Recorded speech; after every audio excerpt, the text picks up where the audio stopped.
Hello, storytellers. Storytelling Ron. I want to talk about what's going on in Israel, Islam, the Gaza stuff, the U.S., Europe. What the heck is going on in the world today? How we have all these protesters now that want to, get rid of Israel and kill Jews and support Palestine and Gaza. So and I'm watching these YouTube videos that kind of got me going on this. I still got a little cold. But let me get to this real quick and show you. Where's my mouse? Okay. So this is Dave Rubin and Douglas Murray, two gay guys, and I do respect these guys. I'm a hardcore Christian. They're sinners, but I certainly Dave Rubin, a lot of conservative stuff, and he was a liberal, so I'm very curious about that. He's got a husband and some adopted sons, so that's wrong, and I don't like how other conservatives praised him for that. It's a sin. But again, as a Christian, I can love the enemy and thusly treat him equally to Christians, and so respect even his voice, although I will not ever respect his sin and whatever. Anyway, but I'm a Christian. Jesus said love the enemy, so I can listen to these people just as equally as I would a Christian or pastor. But but I'm very upset because what's happening here is typical of what I would expect from them, being that they're still in their sin. They are calling for freedom and liberty, and they are, conservative-ish in a sense. And the issue here is that Douglas Murray is sick and tired of the Hamas, the radical Islam in England. He wants them out. And, Dave Rubin is like, what is the solution? And Douglas is, constantly referring to how the UK government is supporting it. The police are now supporting Hamas and Islam. And why is Islam gaining more and more power in England? And then, of course, Dave Rubin's like, what's the answer? What's the answer? How do we solve this? And Douglas gives a very terrible answer. Like, he knows the problem. He's written a book on it. He's right. The good news, another video, this guy here says, this guy's, and I like this guy too, but he said, and I was kind of shocked at how naive they were about these issues in a sense. But he says to Douglas, good news is bad news. You want good news, you're right. Bad news, you're right.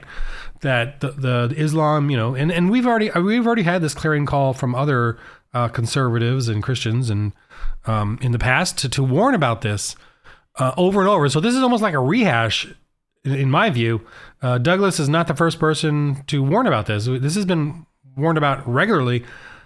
And and then Dave says, what's the solution? What do we do? And of course, Douglas's answer was, we must get rid of the Hamas leaders or people that speak out in support of Hamas from Britain.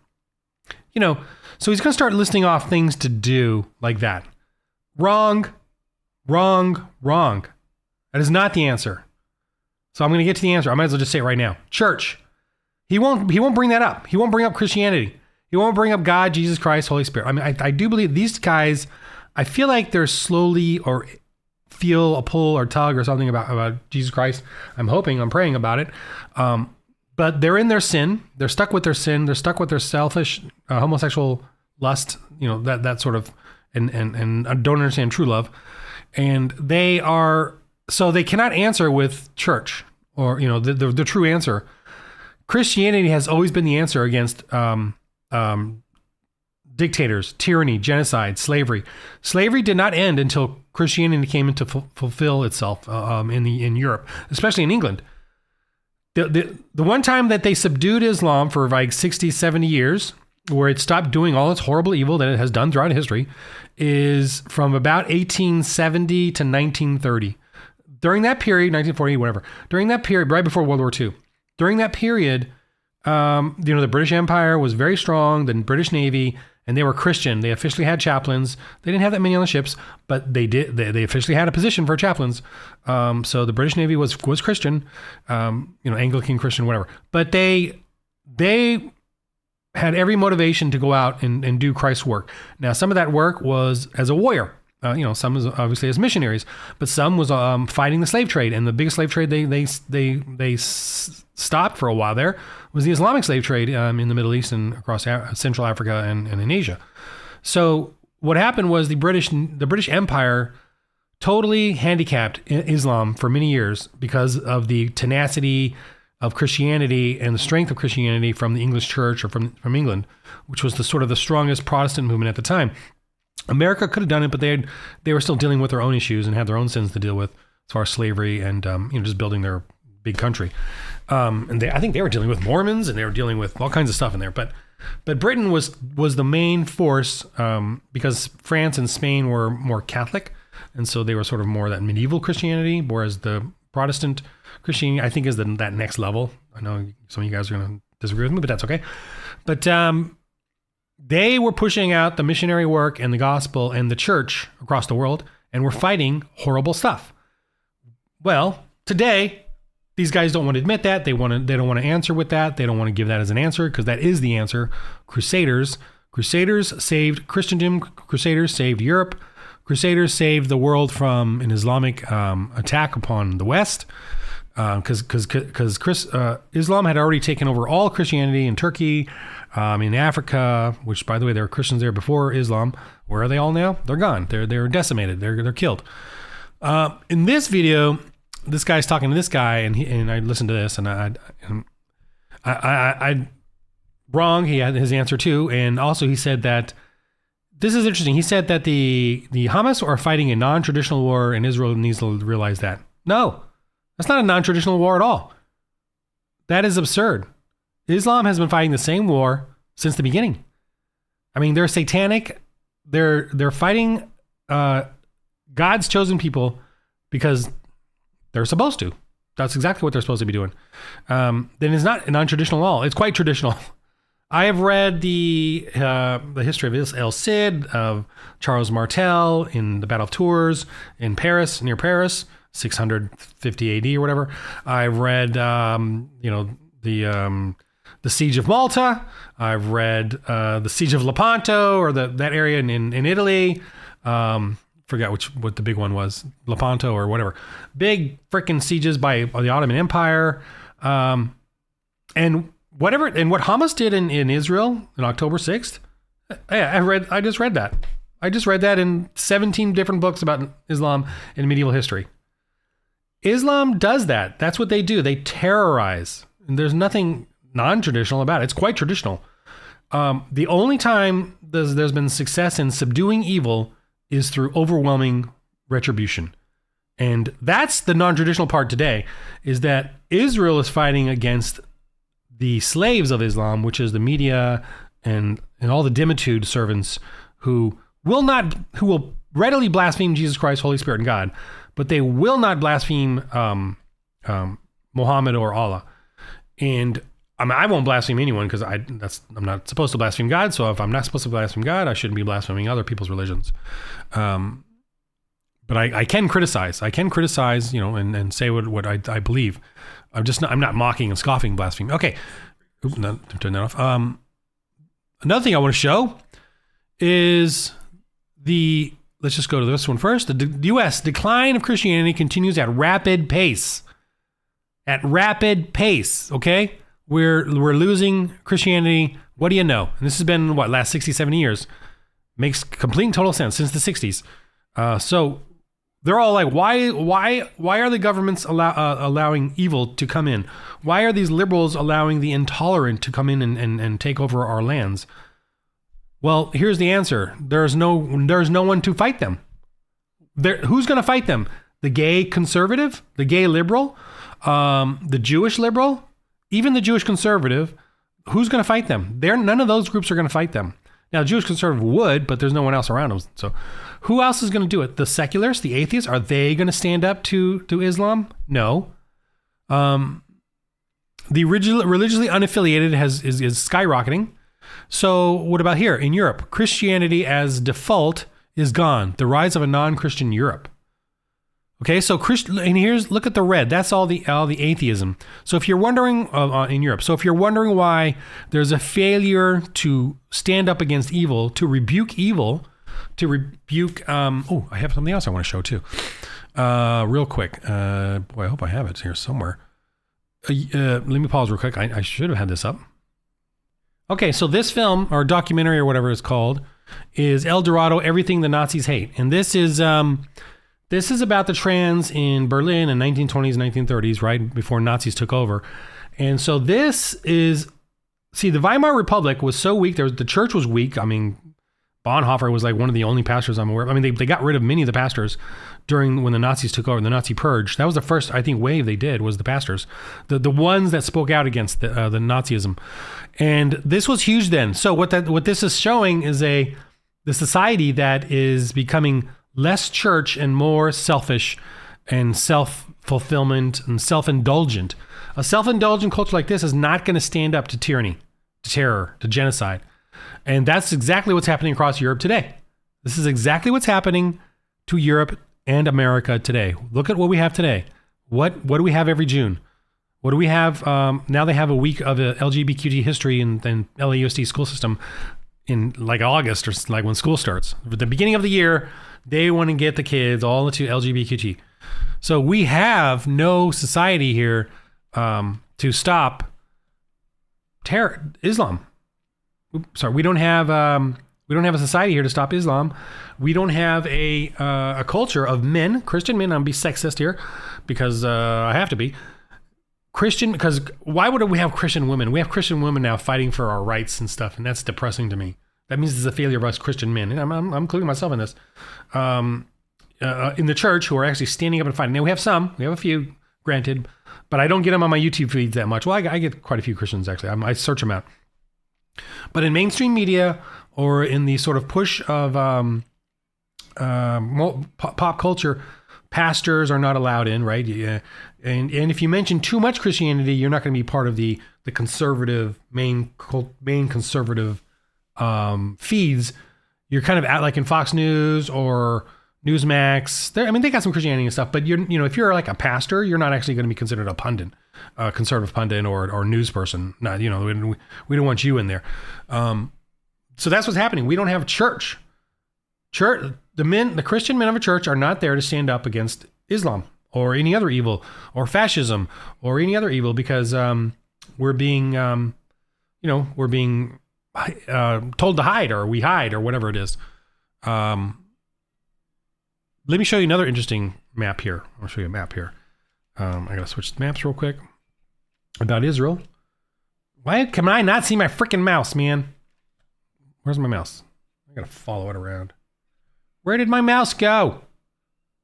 I gotta redo these screens because it's down there. Okay, I gotta go up. My God, I need to. My goodness, I need to. Now it's really bugging the heck out of me. Okay. So this is a map. Here's another thing that was annoying me about their answers and stuff and why this is happening. They can never say really why. Hold on a minute. Douglas gives a long sort of meandering academic take on why Muslims hate Israel and the Jews. And he kind of does this whole weird thing about they were so successful or jealousy or whatever. And, whatever. I just kind of tuned it out at some point. Israel is hated because God made it so. God made it so. God made it so. God made it. God is real. God is real. God is real. He made Israel to, stick a thorn in the side of all of us. The reason Israel exists is because God decided to make it exist. Why? Because because Israel is him saying, I exist. God is real. God is real is because God wants Israel to exist to show everyone, all of us kings and queens and slaves, that he is real. Okay? That's why Israel exists. He chose the weakest tribe. And that's what it says in the Bible. I chose you, you're the weakest tribe, as a promise to the world that I exist. And Israel has followed the Bible and the prophecies of the Bible ever since. None of these nations or empires they've all died out. All the gods that they had have died out or changed or been repainted or surfaced or polished or whatever, changed. None have survived. The only one that has survived is this same God, Israel, in the same book. And we know that. And look at this. This is amazing. Where I'm gonna go on a little tangent here. Lebanon used to be a Christian nation.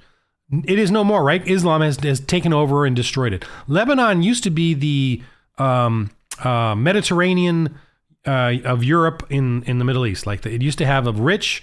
I know because of Gabrielle, the anti-Islamic woman that does the fight for America.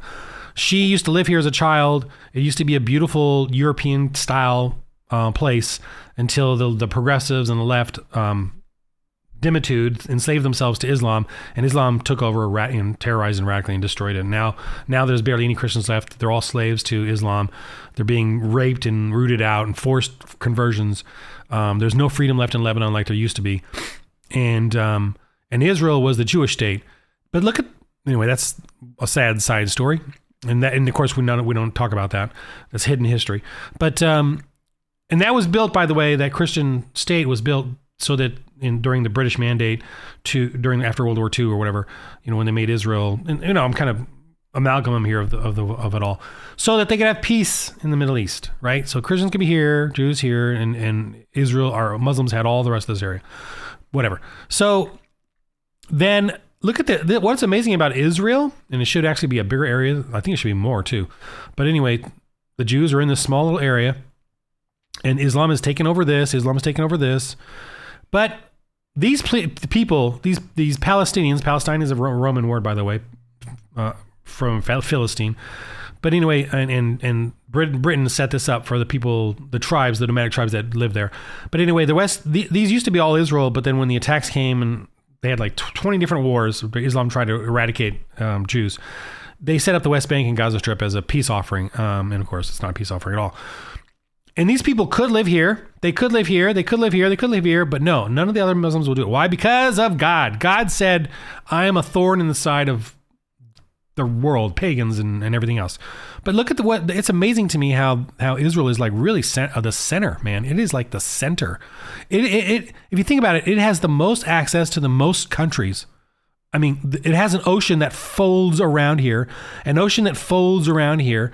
It has access to every land mass, besides America. But I'm just saying, of all the nations in the world, Israel is literally the most interestingly centered. It's centered literally from the north to the south, east to the west. And it's just a kind of an amazing freaking biblical thing going on there, in my view. It has access to every nation. It's just amazing to me. And that it has the same God from written history. 2500 BC is 2000 BC. That's the oldest written history we have, and Israel is right there. Same God. Exact same God. For crying out loud, you people. The reason Israel is attacked by the UN, the reason it's attacked by all of Islam, the reason the communists and Marxists have a Zion charter, anti-Zion charter in every freaking communist Marxist manifesto, including in Japan, the reason everyone hates Israel is because of God. Because God said so. Not because, I know Douglas wants to Murray, the guy who I respect, wants to mention all these little things. No, God made it so. God wants the world to hate Israel and Jews. Yes. So be aware of that. I mean, you should know that. God wants, why? Because only those of true love will not hate Israel. Only those of true love will not hate Israel. Only those of true love will not be bothered by Israel, will not be bothered by all the Jewish conspiracies and all that, which I kind of believe, actually, but it doesn't bother me because I know Satan is working double hard on the Jews. He's seducing them twice as much as he is me. Thank goodness. I don't think I can handle it. But Jews have a big target on their back. God put it there, and Satan is trying to hit it. And that's historical. That's in the Bible. I mean, I'm kind of, I'm translating into my bro language. But, and Israel does need to shape up. I mean, they are very progressive, which is pagany, and and then they know what happens when Israel gets too pagany. I mean, it's Kings 1-2, Chronicles 1-2. I think the Jews should know that, and I'm still kind of ticked off that the 1,400 people that were slaughtered here were disarmed by the progressive Jews, and why Netanyahu allowed that to happen or continue in Sderot and all these little villages they had, why they were not armed is a shocker to me. I know they want peace, but there's not going to, read your Bible. There's never going to be peace. What you have to do is what the British Navy did, what the Crusaders did, is fight back with overwhelming, brutal force. That's how you deal with evil. With terror, with slavery, with genocide, with dictatorships. You have to deal with it with overwhelming, brutal force. That's history. And for us to walk around that, and do this non-traditional war, which is us fighting based off what the media and universities and protesters say, is that's the non-traditional ridiculous part. That's why we're losing wars in the last 50 years, whatever. We're losing wars because we're trying to fight it based on what the Democrat Party tells the people to do, to say and criticize the war, any war we wage. I'm a warmonger. By the way, when anyone accuses you of being a warmonger, say yes. Yes, I'm a warmonger. I believe in war. Because war is the answer. Because war is the only answer to slavery, genocide, terror, and dictators. What is the other answer to terror? Or genocide. Genocide. Let's go to one of the most obvious, worst one. If a nation wants to genocide you, what is your answer to them? Well, we want to work it out. They want to genocide you. They're going to genocide you tomorrow. What's your answer? They're going to come in and slaughter you tomorrow. What's your answer? Well, we're going to work it out with them. Okay, you're slaughtered. War is the only answer. And war is you declaring war and outward, openly, putting on your uniforms, declaring who you are, and fighting. Terrorists do not put on uniforms, right? Then they don't declare war. Terrorists don't declare war, just so you know, right? Think about it. Slavers don't declare war. Dictators don't declare war. Dictators go just attack. Now, the only time they would declare war is if they want to drum up their people, but they don't tell you they're going to go to war. They just Dimitude is people on the left think they're free. They're not free. Like free from Christianity. They're not free. Well, they're not free. They're dimitudes. They're slaves to Islam because they won't blaspheme Islam. They'll blaspheme Jesus Christ, the Holy Spirit, and God, but they won't blaspheme Muhammad or Allah. So that's dimitude. They're enslaved to the Islam. That's why they're capitulating to Islam across Europe, because they are not Christian. They are not part of a church. A church with strong Christian men will respond to evil with war. Now, the hope is that with that war, or the potential for war, the evil will submit and be subdued. You can never get rid of evil in this world. You never will. The Bible says you won't. But you can subdue it. But the only way you can subdue evil, how do you get evil to stop doing evil? Words, diplomacy, politics, liberalism. How do you get evil to stop doing evil? You talk to them. That's what the left says, right? They're capitulating. They're surrendering to evil. They're slaves to evil. See, the only people that are not slaves to evil are Christian men from a church. Now, just to go into finer detail here, I would say of Christian men in church, maybe 20% will not submit to evil. Another 20% will, and I'm going to put myself in that category. But we want to fight. We just don't have anyone to follow. If those 20% of men that really are stand-up men who will stand up to evil, I will follow them. That man, those men, or whatever. I won't do it myself though, because I'm kind of a loner here. I'm just trying to be humble. But those are the only men you're going to find doing it. No one else. No professors. The politicians that are not Christian are not going to do it. Look at Mike Pence. He did not stand up to evil. In my view, in my opinion, he did not stand up to evil. And he was a very Christian man. I thought he was really Christian.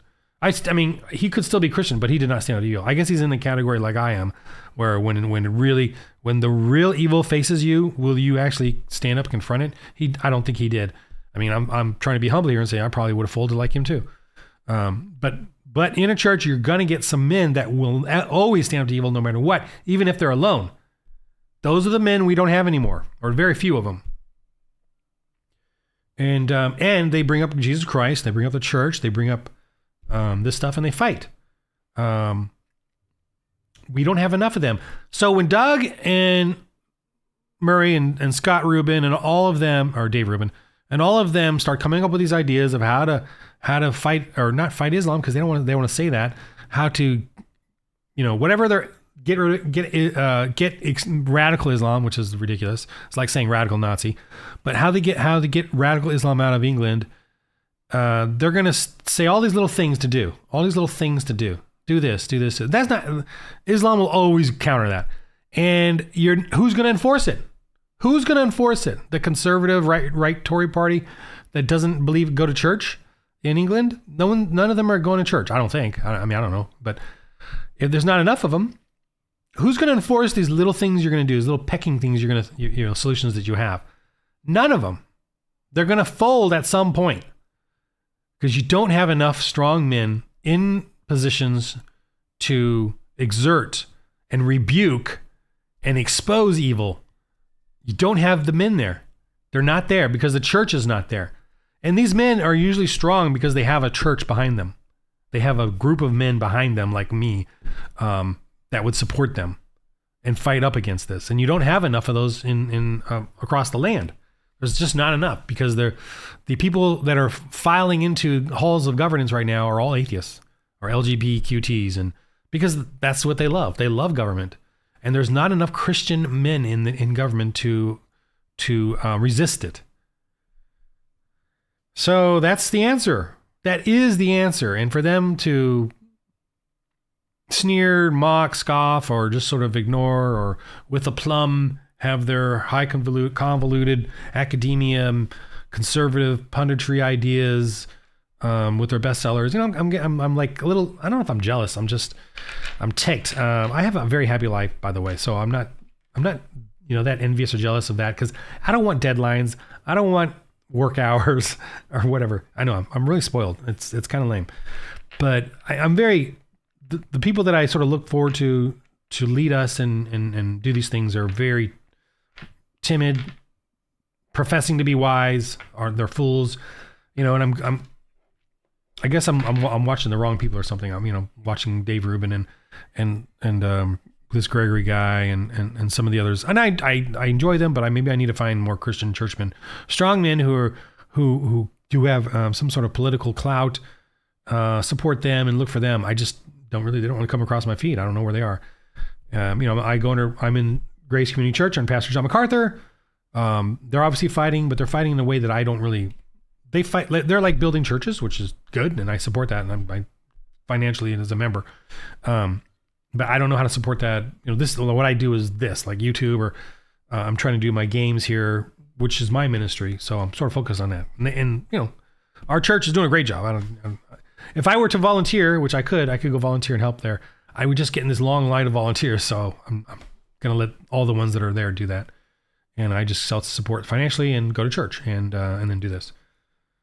But church is the answer, and they won't say it, and that's annoying because the church is failing across the world. There's no churches, and no one's talking about that. And what we need is church, more church, so we can create men in groups of men that will go out and rebuke and fight this stuff, and hopefully not violently, but fight it in the halls of governance and change and actually enforce laws that actually will affect change. And to be honest, we got to kick out Islam. Islam is not tolerant of anyone. Islam wants us all to submit, violently or not, by force, to them. And we as Christians need to wake up. And you atheists out there, you're not going to do it. You're not going to do it. It needs to be Christians. So anyway, that's my tiresome rant. Definitely a rant. Ongoing blah, blah, blah rant. Okay, thanks for listening. That's all I got. I got more, but I say it over and over. Okay, so in the game of life, roll holy dice.